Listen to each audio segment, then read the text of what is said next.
wish I could show people what it's like to live in this brain. It's not like this all the time.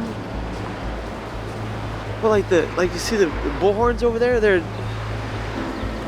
everything is dangerous. Everyone is out to get you. Everything can hurt you.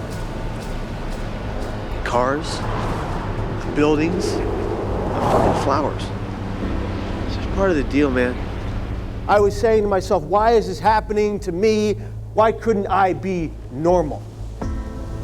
The last thought before I went over was, jump now! You know, I have auditory hallucinations and they were just screaming.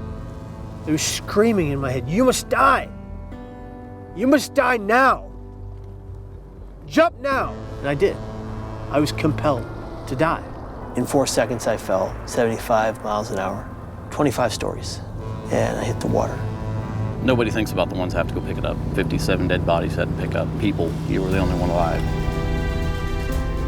I heard you coming through the door. You were on the gurney, and you were vocal, and you were basically saying, I'm sorry. I'm so sorry. 22 American military veterans and active duty servicemen and women are dying by suicide every day. Never forget that they were our heroes too. I was very nearly a statistic, and the facts are that Aboriginal men are 6 times more likely to die by suicide. For every 1 death by suicide, at the very least 115 people are directly affected. When I found out Dwayne took his life, my first initial reactions were, it was my fault. It shattered people's lives. It wasn't just a thing where it changed them for a week or a month or 6 months. It was a lifetime. We lost our son, Matthew. He's 20 years old. I wondered if I did something wrong. In 2008, my brother passed away by suicide. He was only 19 years of age. If he had have realised what that ripple effect, what had happened, he never would have done it. How does any parent live with that grief? He will always be the son I lost. When a family endures a suicide, they need help. And in your case, you survived, and I really went through hell. When I got the call, and since then, I've blamed myself for 15 years now. You were the first person and a consistent person to ever say, you know, Kevin, you should talk about this. You stood up and told your story, and there wasn't a dry eye in the whole place.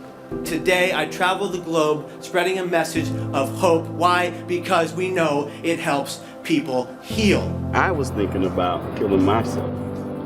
And because of you, I'm living, but yet, because of what you said and everything, I'm able to give back even more. There are people out there that need to hear from someone who's got the lived experience and who's been in that incredibly dark place. A groundswell of individuals who say, I'm gonna beat this fight, I'm gonna win this game, maybe not every battle, but I'm gonna win the war. They try to help other people change their lives. We're trying to reach out to as many communities as humanly possible to help any individual battling that epic brain pain choose a life worth living, even when they're in the darkest of hours. I don't believe we can go see a person and save their life unless you're physically moving them out the way of a train. But what we can do is instill a glimmer of hope in their brains, and they can see that maybe there's another way, maybe there's another option, and they choose to do the work, because it takes work.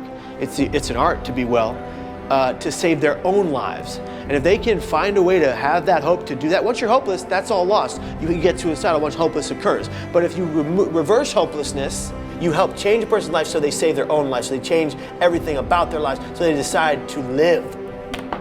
You are your brothers and sisters keepers, and if you see someone in terrible emotional, maybe mental pain, please say something. And if one of you is suffering and you're quiet about it, today, tomorrow, the next, ask for help.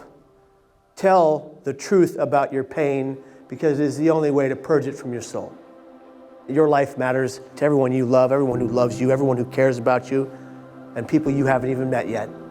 Look, Kevin, as I said, one of the greatest things we can do is have that kind of impact on people's lives. It sounds like from what the science shows and what this may accomplish, a lot of lives may be saved. I hope so. I have now lived 15 years past the day I should have died. And I'm truly grateful for that second chance at life.